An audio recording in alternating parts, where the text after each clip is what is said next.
केदारनाथ मंदिर भारत के उत्तराखंड राज्य के रुद्रप्रयाग जिले में स्थित हिंदुओं का प्रसिद्ध मंदिर है केदारनाथ मंदिर। उत्तराखंड में हिमालय पर्वत की गोद में केदारनाथ मंदिर 12 ज्योतिर्लिंग में सम्मिलित होने के साथ साथ 4 धाम और पंच केदार में से भी एक है। यहाँ की प्रतिकूल जलवायु के कारण यह मंदिर अप्रैल से नवंबर माह के मध्य में ही दर्शन के लिए खुलता है। कत्यूरी शैली से बने इस मंदिर के बारे में कहा जाता है कि इसका निर्माण पांडवों के पौत्र महाराज जन्मेजय ने कराया था।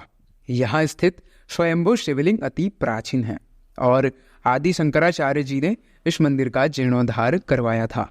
मित्रों, आइए जानते हैं केदारनाथ मंदिर के रहस्यों और कथाओं के बारे में।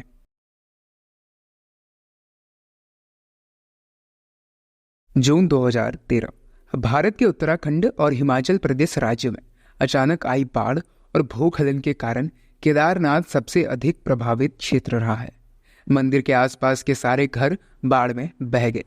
इतना भयानक बाढ़ में भी इस ऐतिहासिक मंदिर का मुख्य हिस्सा और सदियों पुराना गुंबद बिल्कुल सुरक्षित रहा था।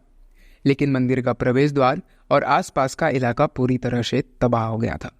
फिर भी इस मंदिर को कुछ भी नहीं हुआ। इसलिए कहा जाता है कि केदारनाथ मंदिर एक अनसुलझी पहेली है। केदारनाथ मंदिर का निर्माण किसने करवाया था, इसके बारे में बहुत कुछ कहा जाता है, पांडवों से लेकर आदि शंकराचार्य जी तक। पर आज का विज्ञान कहता है कि केदारनाथ मंदिर शायद 8वीं शताब्दी में बना था। अगर आप इस बात को नकार भी देते हैं तो भी यह मंदिर 1200 साल से अस्तित्व में है। एक तरफ 22,000 फीट ऊंचा केदारनाथ पहाड़ी, दूसरी तरफ 21,600 फीट ऊंचा कराज कुंड और तीसरी तरफ 22,700 फीट ऊंचा भरत कुंड है। इन तीनों पर्वतों से होकर बहने वाली 5 नदियां भी हैं, मंदाकिनी, मधुगंगा, चीरगंगा, सरस्वती और स्वरमदरी। यह क्षेत्र मंदाकिनी नदी का एकमात्र जल संग्रहण क्षेत्र है। मित्रों, केदारनाथ मंदिर एक बेहतरीन कलाकृति है। अब खुद सोचिए कितना बड़ा असंभव कार्य रहा होगा ऐसी जगह पर केदारनाथ जैसे मंदिर का निर्माण करना, जहां ठंड के दिनों में भारी बर्फबारी होती है और बरसात के मौसम में बहुत तेज बारिश का पानी बहता है, जहां आप इस समय भी गाड़ी में नहीं जा सकते हैं। फिर इस मंदिर को ऐसी जगह में क्यों बनवाया गया था, ये बहुत बड़ा प्रश्न है। इस ज्योतिर्लिंग की स्थापना का इतिहास यह है कि हिमालय के केदार श्रृंग पर भगवान विष्णु के अवतार महातपस्वी नर और नारायण ऋषि तपस्या करते थे। उनकी आराधना से प्रसन्न होकर भगवान शंकर जी प्रकट हुए और उनके प्रार्थना के अनुसार ज्योतिर्लिंग के रूप में सदा वास करने का उन्हें वर प्रदान किया।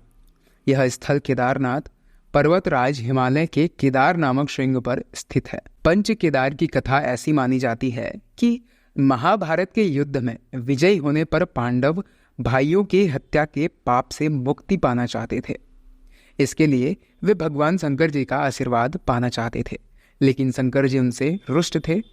भगवान शंकर के दर्शन के लिए पांडव काशी गए, पर भगवान शंकर जी उन्हें वहां नहीं मिले। तब पांडव उन्हें खोजते हुए हिमालय तक आ पहुंचे। भगवान शंकर जी पांडवों को दर्शन नहीं देना चाहते थे, इसलिए वे वहां से अंतर्ध्यान होकर केदार में जा बसे।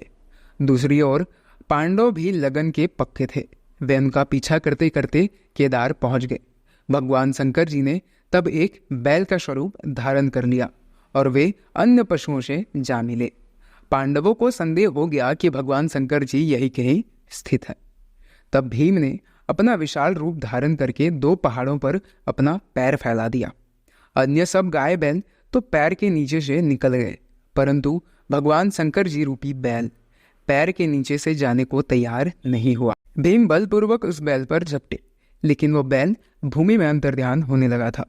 तब भीम ने बैल की त्रिकोणात्मक पीठ का भाग को पकड़ लिया। भगवान शंकर जी पांडवों की भक्ति और दृढ़ संकल्प को देखकर प्रसन्न हो गए और उन्हें दर्शन देकर उनके पाप से मुक्त कर दिया। मित्रों, उसी समय से भगवान शंकर जी बैल की पीठ की आकृति पिंड के रूप में श्री केदारनाथ धाम में पूजे जाते हैं। ऐसा माना जाता है कि जब शंकर जी बैल रूप में अंतर्ध्यान हुए तो उनके धड़ से ऊपर वाला भाग काठमांडू में प्रकट हुआ। अब वहाँ पशुपतिनाथ का प्रसिद्ध मंदिर है। शिव जी की भुजाएं तुंगनाथ में, मुख रुद्रनाथ में, नाभि मदमाहेश्वर में और जटा कल्पेश्वर में प्रकट हुए। इसीलिए इन चारों स्थानों सहित श्री केदारनाथ धाम को पंच केदार कहा जाता है। मित्रों, वीडियो अच्छा लगा हो तो वीडियो को लाइक अवश्य करें। अपने अनुभव को और वीडियो कैसा लगा इसके बारे में हमें आप कमेंट में अवश्य बताएं।